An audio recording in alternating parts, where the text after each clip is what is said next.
What's happening, everybody, and welcome back to the channel. I am your host, the Daz Man, and here on the Daz Man Reacts channel, we have a Meet the Creator series, which is in partnership with my website, Daz Man Blogs, where we go and ask a few questions to a Minecraft marketplace creator in a sort of interview style format written where I will then react to and show to you here on the channel. In today's video, we're going to be interviewing 4KS Studios from the Minecraft marketplace.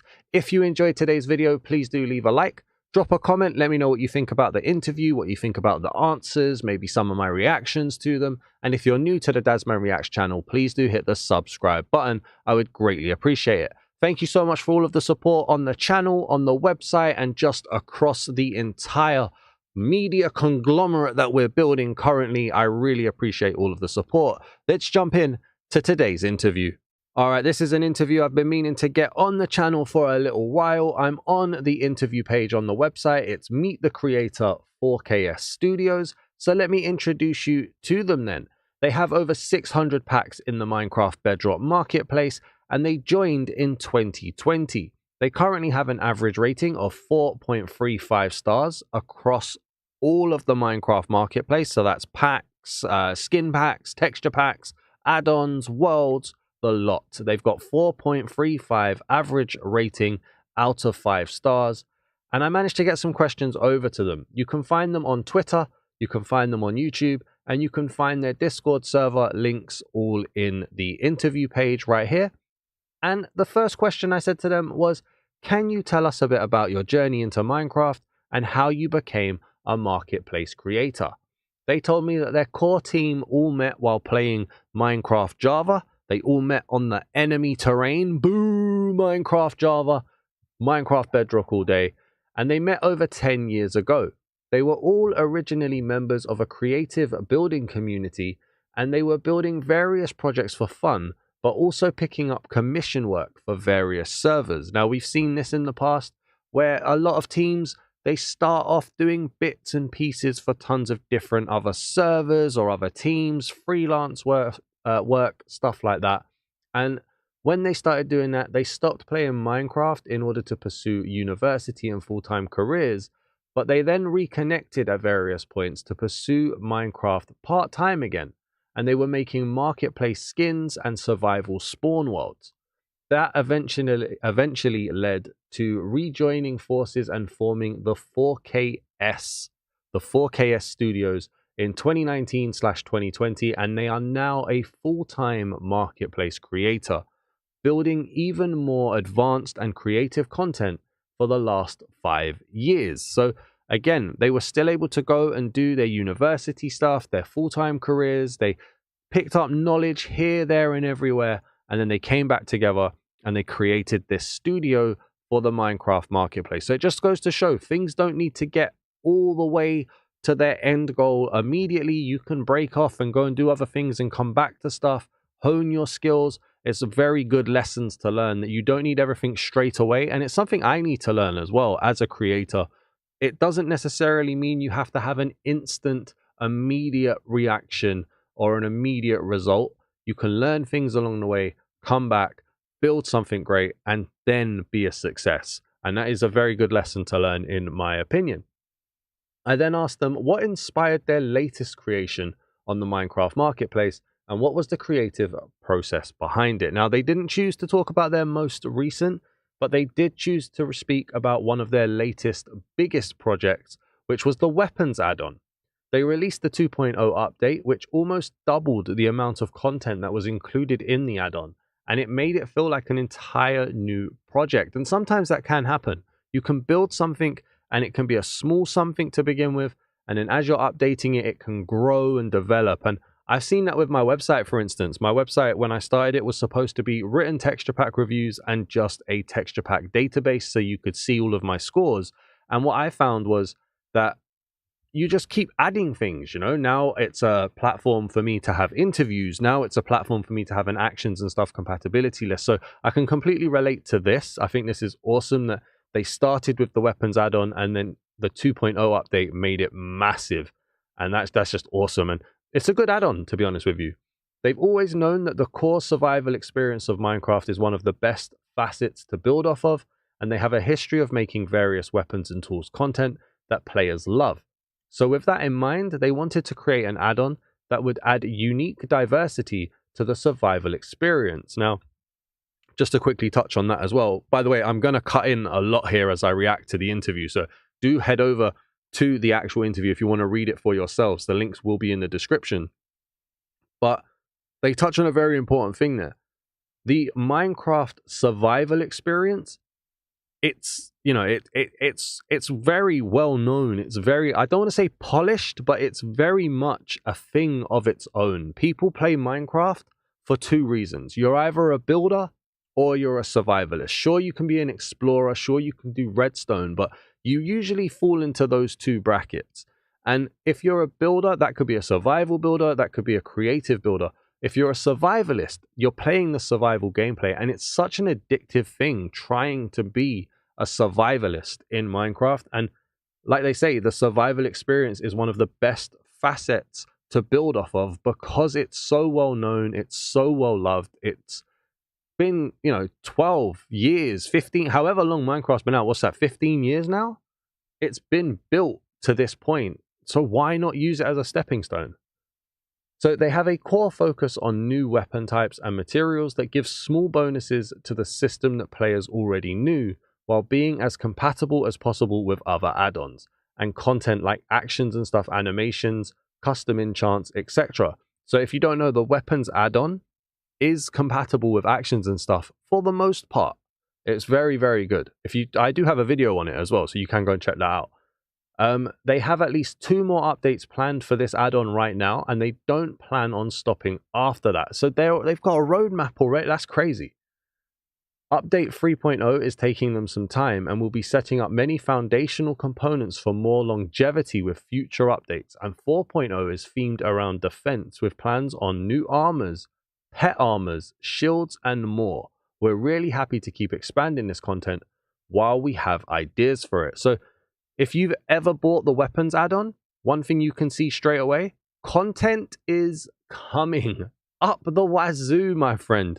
There's going to be a 3.0 and a 4.0 at least. That's music to my ears as a Minecraft content creator who focuses on the marketplace, because that's value for money right there. And if you haven't got it and you've been thinking about getting it, hopefully that will be a kind of extra bonus, an extra pro to get it, because it's not just going to be put down and ignored. There is content still coming, which is just great. Question 3 was to walk us through their typical workflow when developing a marketplace map or content pack from idea to finished product. And they've given us an oversimplified workflow here to make it easy for us to understand. And it's genuinely something like coming up with a concept, document all the components, have a developer verify if it's even feasible, gather the modelers and the artists to create the components, implement the components, test it, refine, fix, or modify, repeat the last 2 steps 1,000 times, finish the marketing, release the product. Easier said than done for sure. And I think that's awesome that they think that that's an oversimplified version of it. Like right there, we're seeing they have their idea, they get all the components down so they don't forget them. Then they ask somebody, hey, I've made this dream. Is it even possible? And then they have to go out and find people to actually make all of the stuff as part of their team. Then they test it, they refine it, do that constantly. The QA is just crazy, constantly being done. Then they have to market it, and then they release it. It seems simple, but there's a lot that goes into it. And then question 4 was, what are the biggest challenges you face when creating for the marketplace, and how do you overcome them? So they said that the marketplace changes fast. You really can't get too confident in any single strategy or get lazy in your content creation. If you're not adapting with it, you'll find yourself getting caught behind in both content type and quality. And we see that with texture packs, for instance.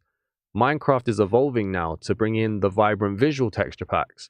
So any kind of creator who's just had their hat on texture packs is going to have to evolve, or they're going to sit back. Now, there'll always be a market for texture packs because some people don't like vibrant visuals, but it's definitely the next big thing. And that's kind of what they're alluding to there in terms of The marketplace will constantly evolve and you need to evolve with it. They find it very important to be up to date on all the new tech to provide the best experience for players and provide content that works well and is worth the purchase price. Very important. One of the decisions they've had to make many times is to completely halt a project because it was simply before its time. Now that's interesting. That's very interesting. It would lead to janky player experience or it just isn't up to quality. So that alludes to the fact that they've got a few ideas that have been shelved and is just waiting for the right time and the right technology and the right processes to actually work in a way that players will enjoy. That's really cool. I'd be really excited to know what kind of ideas they have that they've had to shelve for that reason. It's not easy to make that decision to shelve something, and it really stinks to tell the hardworking team that they have to stop on a project, but it's usually for the best when required. And again, I can only give you my opinion and my experience here, but when I've done series in the past, like for instance, I did a Cobble Hollow series, which was meant to be a horror Minecraft survival experience. I had to take the call to be like, I don't have the skills, I don't have the experience, and I don't have the time to put 100% effort into this series, so I have to shelve it. And I want to go back to it. If I ever get the time to go back to it and learn new things, use new add-ons, use new skills. But it's tough to talk yourself into that because you put your heart into it. When you really enjoy making content, you really do put your heart into it, and you have to tell yourself, no, listen, this isn't the right idea for now. This is a great idea, but it's not one for now, and it has to wait. And that can be a real bummer, to be honest with you. Question 5 was, how do you balance creativity with the limitations and guidelines of the Minecraft marketplace? And they acknowledge that it's a balancing act. They said that you need to know what's possible while simultaneously having enough knowledge of the platform to know where you can push the boundaries. I like that. Pushing the boundaries. They're being rebels. They're like, you say we can do this? Well, what if we do this and a tiny bit more? You let us get away with it. I like that. They like to come up with ideas first and let the developers tell them that they're insane for thinking we can accomplish some of them. That's great though. Being able to push that creative boundary like that is really, really good. And sometimes you can come up with the greatest idea that's never possible. And yet it's just awesome to know that you've got those creative juices flowing. Sometimes the discussions can flesh out ideas which make them a viable solution. So you can bounce ideas around to work out how to make it work, and it can really make an idea grow, which is cool. And sometimes it's just not possible, and that's true. Sometimes you just have to be like, nah, you're dreaming, mate. The devs are the best, and they've been able to accomplish many new ideas because of the right combination of creativity and knowledge or skill. And sometimes that's the perfect combination. For question 6, I asked them, what's next for you? Do they have any new releases upcoming? Any ideas or collaborations that we should watch out for? They said they have a few projects in the work, but one is huge. They've been hard at work at something they've kept secret for a while, which they're planning on releasing a trailer for on September 24th. So keep your eyes peeled. Now, obviously, this video is coming out after September 24th. And what they was alluding to, even, if I can get my words correctly, was the Biomes Aplenty add-on that is coming to the Minecraft marketplace. They announced it on September 24th, and it's going to be a big one. I can't wait to see it, to be honest. I don't know enough about the port that it's coming from, but I know it's huge, and I know a lot of people are excited for it. They did tease it by saying it is biomes related. Now, this article has been available on my website for nearly a month now, so it does feel outdated as a video, but for an actual interview, this would have hit hard, to be honest. They said that you'll have plenty to choose from, and if you've been waiting for a good biome add-on, wait just a bit longer, it'll be worth it. So you can see here, biomes are plenty. They have a lot of confidence in that. And from what they were saying with their testing, with their speaking things out, and the way they work through their workflows, you can truly believe, I think at least, you can truly believe that they're putting their 100% effort into this. And if we go back to that weapons add-on, you've seen they've got a roadmap.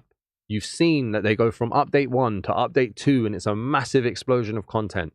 Then you have update 3 and then update 4 being planned. If that's what they're doing for weapons add-on, what are they doing for a pack as hotly anticipated as Biomes Aplenty? I have no insight into this. I can only put 2 and 2 together, and that's what I'm coming up with. I think it's going to be cool.